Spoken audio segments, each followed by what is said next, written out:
International e também com o apoio da Procuradoria-Geral da República e do Serviço de Investigação Criminal, que vão estar presentes, obviamente, no sentido de mostrarem aquilo que é a nossa realidade e aquilo que são os papéis que temos que fazer. Eu recordo que esta é uma conferência que vai juntar, enfim, os interessados destas matérias, nomeadamente relacionados com áreas empresariais, jurídicas, banqueiras, académicas, criminais, etc. Vai ter preletores nacionais e internacionais. É um tema muito em cima da atualidade, se assim poderemos dizer. Compliance, que parece um palavrão, só significa cumprir as regras em termos práticos. Estar em on compliance é cumprir as regras. Isto aplica-se muito à questão financeira, porque já lhe expliquei que o rasto hoje em dia nas transações financeiras é mais difícil de andar atrás, porque se as pessoas, enfim, nas fraudes financeiras tivessem que levar o dinheiro, não fosse uma questão apenas informática, seria de maior controle, não é? Quando alguém desvia $1 milhão ou 2 milhões, se tivesse que levar as malas com o dinheiro, sair com ele, era uma coisa. Agora, como basta um clique, tac, pronto, já está, já passou de um lado para o outro, e acaba por obrigar a uma série de regras que hoje estão implantadas no mundo, que começaram exatamente por esta necessidade de controlo dos fluxos financeiros, e que hoje se estendem a todo o mundo. E hoje quem não estiver on comply, como costuma dizer, ou seja, a cumprir as regras, aconteceu com a nossa banca durante muito tempo. Nós não acreditávamos, achávamos que não tínhamos que cumprir essas regras, e quando demos por nós, deixámos de ter bancos correspondentes nos Estados Unidos, deixámos de sentar às mesas das grandes transações financeiras, e depois tivemos que andar para trás, tivemos que implantar, obviamente, esses serviços. Mas o país, durante algum tempo, também porque havia uma certa euforia, havia muito dinheiro, o petróleo estava bom e tal, a gente não precisava de ninguém, mas a verdade é que hoje é um tema muito em cima da mesa, e que o próprio Presidente da República, como todos sabemos, fala sempre nisto desde a sua campanha eleitoral, e ontem voltou a falar sobre esta questão. Bem, isto a propósito desta conferência, dizer-lhe que hoje temos connosco Andréa Moreno, ela que é a Presidente da World Compliance para Angola, que está aqui connosco e que nos vem exatamente falar sobre esta conferência. Esta conferência, para já, bom dia, Andréa, bem-vinda. Bom dia.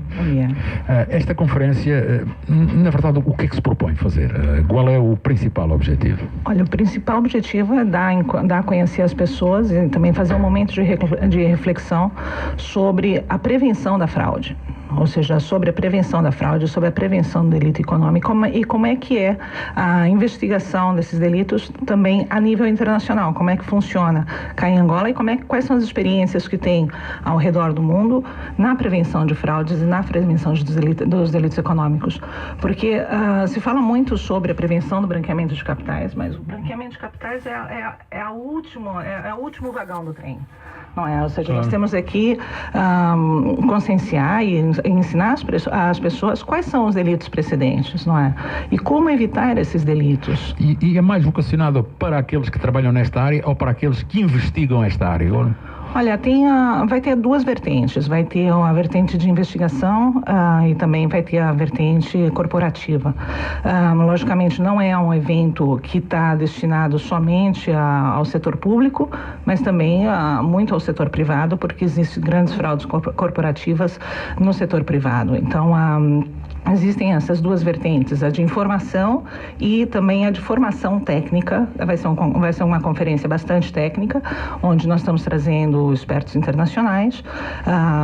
Nós temos o Dr. Onásio Farias, que vem do Brasil, nós temos o Dr. Nuno Guita, que vem de Portugal, nós temos o Dr. Rafael Lopes, que vem da Espanha, que são pessoas que conhecem da matéria, não é, internacionalmente, e que podem trazer aqui uma contribuição importante tanto para os investigadores como para aquelas pessoas que querem aprender a evitar uma fraude e estabelecer mecanismos de controle eficientes nas organizações. Quando se fala normalmente em combate à fraude, fala-se naquilo que são os sinais. Não é? Há sinais que levam a pensar que pode haver aqui um comportamento fraudulento. Estes sinais são muitas vezes desconhecidos pelas próprias... Eu tive aqui vários empregados bancários, vários advogados, consultores de empresas, que não dominavam, ou que pelo menos mostravam algum desconhecimento relativamente à legislação, porque não sabiam identificar, este é um sinal que pode haver aqui uma fraude, e terem alguns comportamentos que não sabem que estão fora da lei. Ou seja,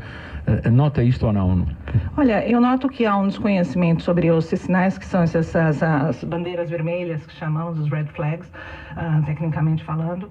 Sim que existe um desconhecimento, mas nós temos que averiguar aonde é que chega o desconhecimento e onde é que chega a vontade de delinquir.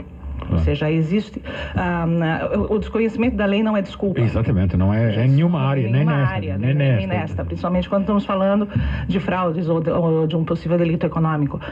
A questão é que o problema que nós vemos é que as pessoas muitas vezes alegam um desconhecimento quando na verdade o que querem é ocultar uma vontade de delinquir. Não é? Então diz, olha, não, é que isso foi um erro administrativo. Erros administrativos, para isso está o compliance. O compliance, ele não está somente naquela parte do compliance regulatório, prevenção de branqueamento de capitais, não, são medidas preventivas que as organizações têm que ter obrigatoriamente, porque isso está definido na legislação angolana, na 3/14, que todas as empresas elas devem ter medidas de prevenção e controle nas organizações justamente para prevenir esses delitos. E a maneira da que a empresa pode se defender de que realmente esse delito estava fora do seu controle é mostrar que tem um programa de compliance. Hoje, quantas empresas têm um programa de compliance efetivo? Outro dia, eu vou lhe contar uma coisa que até me surpreendeu, porque é até um fato bastante curioso. No âmbito das minhas atividades, eu denunciei uma empresa ao seu próprio departamento de compliance e me mandaram uma carta dizendo que eu estava fazendo assédio moral. Ou seja, desde quando um compliance officer faz assédio moral, não é? Ou seja, a denunciar um possível incumprimento. A gente faz isso para que se investigue, para que se melhore. Então, a questão é até onde vai o erro, até onde vai o desconhecimento e até onde vai a vontade... Porque alguns serviços de compliance que são criados... Temos aqui um serviço de compliance, mas na verdade não funciona. Não, é o que nós chamamos o compliance cosmético, não é? Ou seja, o compliance cosmético é você, o make-up compliance, é você fingir que tem um departamento de compliance que não funciona, não tem intenção de funcionar, não vai ser tirado do papel, mas no caso de ter uma inspeção, uma investigação, não, isso aqui realmente existe. Ou seja, você tem um canal de denúncias que nunca recebeu uma denúncia. Ou você tem um canal de denúncias que a pessoa tem que ligar para os Estados Unidos, ou tem que ligar, sei lá, para o Brasil. Não existe um programa de compliance efetivo, ele tem que ser próximo ao trabalhador, ele tem que ter uma formação para o trabalhador. E tem que ser uma formação, e tem que ter um compromisso desde o topo da organização para funcionar. Sim, se as FIAs não querem, não vale a pena. Exatamente, ou seja, a vontade de não delinquir, ela tem que vir desde o topo da empresa, não é o funcionário lá de baixo que recebem as ordens, tem que ser mesmo da administração. E isso é um problema que nós temos que enfrentar, que nós temos enfrentado mundialmente, porque as organizações, elas parecem que estão... Os administradores parece que estão alheios aos problemas da organização. Não tem um compromisso claro com evitar as fraudes, porque muitas vezes as fraudes vão ao benefício temporariamente da organização. Logicamente, depois, se forem investigadas, etc., acabam sendo um grande problema para a organização. Mas, inicialmente... Algumas delas trazem até benefício económico, e uma das questões, por exemplo, a recepção de material roubado, não é? Como é que dizer? Traz um benefício económico, ele compra mais barato e tal, até está bem. Não é? Mas esse é delito, não é? Claro, é isso que eu estou a dizer, este benefício económico. É a mesma questão de aparecer um financiador, enfim, olha, estão aqui para fazer esta operação. E, enfim, não investigues lá de onde é que vem o dinheiro, recebe só o dinheiro porque precisamos, a empresa está a passar dificuldades, precisa disto, não é? Exato, o que leva também a pensar também sobre o dólar eventual, ou seja, o dólar eventual ele ocorre justamente quando acontece isso. Eu não quero saber a procedência do dinheiro. Ou seja, posso até ter uma suspeita de que essa mercadoria que eu estou comprando ela é roubada, ou eu posso ter a impressão de que esse dinheiro que vão me pagar provém de tráfico de drogas, ou provém de uma rede de prostituição. Mas eu não quero saber. Isso é o dolo eventual, não é? Ou seja, faz você culpado porque você não pode simplesmente ignorar as procedências. Então é justamente toda essa questão, essa problemática que as corporações hoje em dia elas têm que estar atentas a isso, não é? Então e quando se investiga tudo.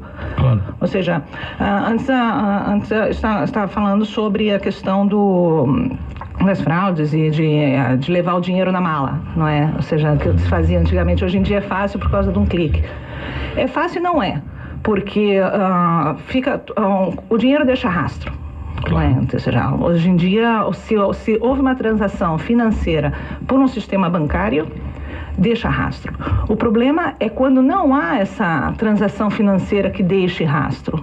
O problema realmente é aí quando surge os grandes delitos de prevenção de branqueamento de capitais. Mas também tem outra coisa, se o dinheiro entra, mesmo que seja fraudulento ou não, já está dentro do sistema, como se já está branco, não é?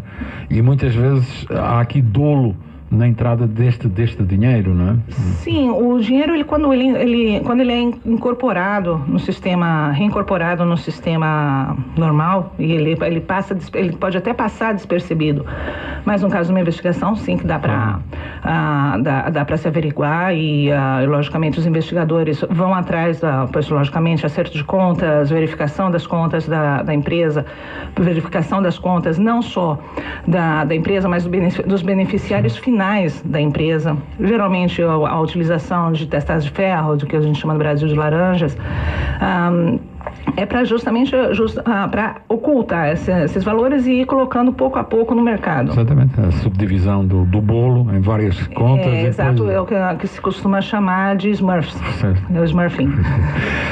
Na sua relação, obviamente, isto vai contar com a participação da Procuradoria-Geral da República e do Serviço de Investigação Criminal. Na sua relação, que ideia ficou destes serviços e da maneira como funcionam em Angola? Olha, eu conheço bastante bem como é que funciona na Espanha. Eu sou perito judicial em delitos econômicos na Espanha. Aqui em Angola eu faço algum tipo de aproximação mais no campo acadêmico, porque eu também dou cursos e dou palestras. A investigação ela vai bem. O problema que existe é nas conclusões. Pelo menos o parecer que eu tenho é que os laudos conclusivos, eles não são peritados. Ou seja, aqui nós temos o laudo conclusivo que faz da investigação e logo tem um laudo de peritagem que é uma visão imparcial. O que falta é realmente essa visão imparcial, não é? Para dar sustentabilidade para quando isso sobe para juízo. Porque normalmente acaba por, no final deste processo, estar muito ligado também ao poder político e ao poder judicial, ou seja, se um procurador não quiser, as coisas não andam, não é? Ou seja, também tem muita influência de uma própria pessoa, não é? Ainda tem muita componente humana neste processo. Estamos a dizer levar a tribunal e como é que dizer, tem uma componente humana muito forte, não é? Exato, ou seja, não adianta, se o sistema não quiser, claro, certo, não funciona. Ou seja, é aquela questão de não adianta a gente estar pregonando vamos lutar contra a corrupção, vamos lutar contra o branqueamento de capitais, etc.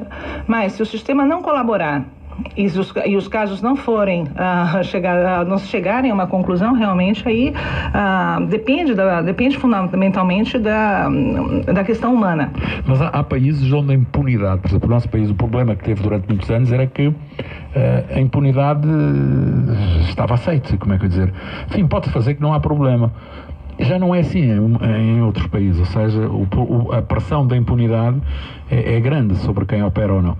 A pressão social é grande. O que muda é a pressão social. Hoje em dia, outro dia inclusive escrevi um artigo sobre isso. Qual é o tipo da pressão social que vai ser realizada? Porque uma coisa é que as pessoas podem pensar, a sociedade, como se ela pode pensar, não, tudo bem, olha, ele aprendeu a lição, não vai fazer mais. Outra coisa é, não, eu exijo que vá para a cadeia, eu como sociedade exijo que vá para a cadeia e que devolva os bens. Porque, logicamente, tem a questão da reparação do dano. O que move, o que faz acontecer, realmente, é a pressão social. A gente pode ver agora o que está acontecendo no Brasil. Claro. O Brasil é um excelente exemplo disso. Está se voltando, eu estava escutando antes de entrar, estava comentando sobre o Bolsonaro. Bolsonaro é extrema-direita e ele vai ganhar por quê? Por causa da pressão social contra a impunidade. Exatamente. Então, não é porque ele seja um gênio ou porque ele tenha uma grande visão política. Aliás, o maior argumento de quem está contra ele é ele não é a própria figura de Haddad, não é? Ou seja, é as pessoas acharem no Brasil que o PT representa os bandidos e os corruptos, não é? E as pessoas estão contra isto. Foi assim que Donald Trump também. Sim. Foi assim que na Áustria. Exato. Ou seja, os governos de ultradireita, fascistas, ou mais fascistas, o termo pode ser muito forte, mas em todo o mundo estão a beneficiar desta pressão social contra a impunidade e contra a corrupção. Não é? Eu acredito que, por um lado, isso é bom, porque é um despertar. As pessoas realmente têm que lutar contra a impunidade, têm que exigir. Se eu vou para a cadeia, se eu cometo um delito, todo mundo tem que ir para a cadeia se comete um delito. Claro. Ou seja, a lei está para ser igual para todos. E isso é uma questão básica da justiça, não é só uma questão básica do direito. As pessoas estão acordando para que tenham seus direitos e exigem que o dinheiro público seja utilizado para bens públicos, não para financiar a vida de 3 ou 4 que querem viver bem. De que o que se gera na organização reverta também para os trabalhadores, não para que o superchefe tenha um iate e eu esteja morrendo de fome sem pagar o colégio dos meus filhos com um salário horroroso, entendeu? As pessoas, a sociedade, ela está acordando para exigir de que não existam fraudes, se diminuam os delitos financeiros, que se combata realmente o branqueamento de capitais, que a corrupção ela seja punida, que o peculato seja punido, ou seja, isso não é um fator só de Angola, isso é um fator mundial, porque a pressão, principalmente, eu acredito que não é nem na televisão, é nas redes sociais. Mas o mundo, né, o mundo mais evoluído, também tem que dar alguns passos, por exemplo, tem que definitivamente resolver o problema das offshores, não lhe parece? Ou seja,